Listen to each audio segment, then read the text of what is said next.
I think you already knew the name of the intelligence that is built through surviving difficult environments. Some people call it traumatic intelligence. Psychologists say it helps to teach you to stay aware, read other people carefully, and helps you adapt to situations when necessary. But you know that every good outcome comes with its cost. There is no exception in traumatic intelligence. But if you are aware of the drawbacks of traumatic intelligence, it can cause huge damage in your life and make your life miserable. So in this video, I'm going to show you 7 things that you should be highly aware of. So let's go.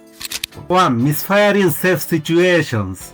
A trauma-intelligent person's brain's warning system wasn't built in peace. It was trained in situations where danger was real. When a door crashing shut, a sharp voice, or sudden silence could be a sign that something bad was coming. Of that training, your body still reacts today, even when you're safe. You tense up when your boss asks to talk. You spiral into overthinking when someone you love goes quiet. People may see anger in your face even when you're feeling neutral. It feels like intuition, but a lot of the time it's just old fear speaking. It's like your smoke alarm never learned the difference between a dangerous fire and a small kitchen fire. That non-stop false alarm slowly drains you, making your body feel tired, tense, and ready to react to danger that isn't even real. But misfiring in safe situation isn't even the most exhausting part. The most exhausting part is what comes next.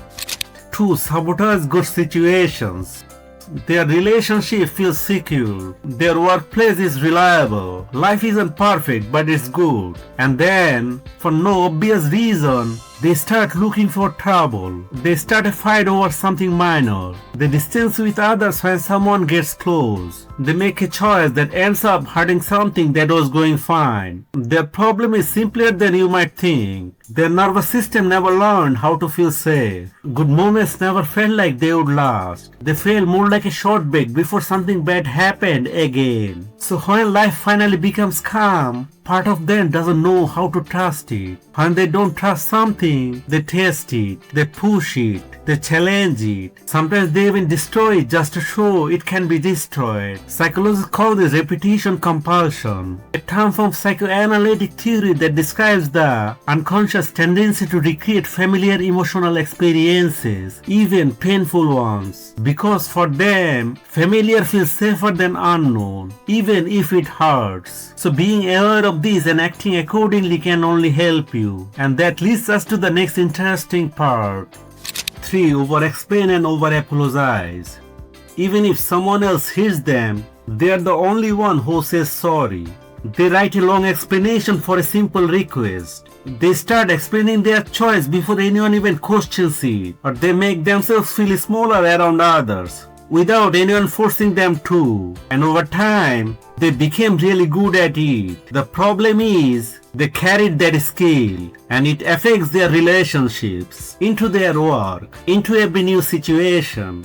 Because their nervous system doesn't automatically know that things are different now than their previous experiences. It still reacts as if it's living in the old environment. Psychologist Harriet Lerner has written about this for years. She explained that when you apologize too often, people start expecting it. Eventually saying sorry from you doesn't feel sincere anymore. It just becomes noise. And that's the heartbreaking part. The very thing that once protected you can end up making you feel smaller. And that leads us to the next point. 4. You struggle to ask for help. In today's world, one of the qualities people admire most is independence. But there's a big difference between healthy independence and feeling like you have to do everything on your own to survive. People shaped by trauma often become extremely capable. They fix problems, stay calm in difficult situations, figure things out without anyone's help. To everyone else, they look strong, reliable, unshakable. But what others people don't notice is how difficult it is for them to rely on someone else. Because at some point in life, they learned that support wasn't always there when they needed it, or that asking for help came at a cost. So they stopped asking. That creates strength, it creates competence, but it can also create loneliness. But the next thing is even trickier, because it often disguises itself as compassion. 5. You struggle to receive genuine care. If someone shows you real kindness, no strings attached, No hidden motive, just genuine care. But instead of feeling comforted, you feel uneasy. You act like it's not a big deal. You question it. You look for the reason behind it. This is one of the most painful effects of trauma-shaped intelligence. Supporting others is something they do without even thinking about it. But receiving care from others feels dangerous for them. And there's a reason for that. Love wasn't steady when they were growing up, or only came with conditions. Their mind may have learned that getting close to people can end in disappointment. They think if care could vanish without any warning, fully trusting it felt dangerous. So they created a safer strategy, like never trust it fully. Attachment researcher John Bowlby showed that children who received inconsistent care often grew up wanting closeness while also fearing it. As adults, they may find it hard to believe that love can be calm, steady and safe. It's a strange reality. They may have survived heartbreak, rejection and emotional pain. That doesn't mean something is wrong with them. Their brain got comfortable with caution long before it got comfortable with peace. But it keeps them from what they actually need, and it connects directly to the next thing. 6. You carry other people's emotion as your own. They can tell instantly when someone is having a bad day, and somehow their emotions begin to rub off on that person. Their mind starts racing, and they go into problem-solving mood before a word is said. If someone at them suddenly gets quiet, they don't feel calm. They start thinking back over what they said, trying to figure out what they did wrong. That automatic shifting can look like empathy, but it's often something deeper and learned. People who grew up around chaos often become expert at noticing and managing emotions because it was necessary for their safety. As children, they often took on the role of keeping things emotionally stable. If an adult was upset, they tried to calm the situation. That role doesn't always end with childhood. Later in life, it can show up as always keeping the peace in relationships, carrying emotional responsibility in friendships, or feeling the pressure to fix the mood everywhere they go. Therapists call this emotional parentification. It's important to know it's not a weakness. It was a survival skill. The problem is when those automatic habits keep running long after they are needed. The idea isn't to unlearn everything, but to improve it.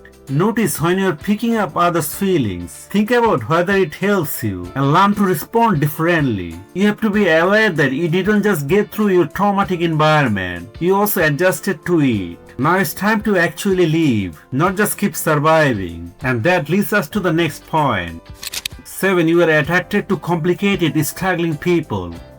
They can see what people are really feeling. When someone is hurting, they don't walk away. They show up. They know how to say the right thing. But they also recognize when silence is the perfect answer. But this can also become a trap. Without even noticing it, they might keep being drawn to people who are struggling, complicated, or carrying emotional pain instead of people who are truly ready to love them. In the beginning, it can feel like something deep and meaningful. But are they getting close to this person? Or are they taking on the job of fixing their problems? Or are they in a partnership? Or are they taking responsibility for someone else's healing? Real love doesn't require saving someone. So they should ask this question to themselves. Would I still choose this person if they didn't need my help? If that question feels a little painful, take notice. So I am to say, traumatic intelligence is not a curse. It's a survival skill that someone's mind developed to protect them, but they have to be aware of its drawbacks. Otherwise, it will cause damage to them, and they will not be able to enjoy the life like a normal human being. So they should be aware of these and need to act accordingly. And don't forget to watch the other helpful video on the screen. 8 subtle behaviors that prove you have high emotional intelligence.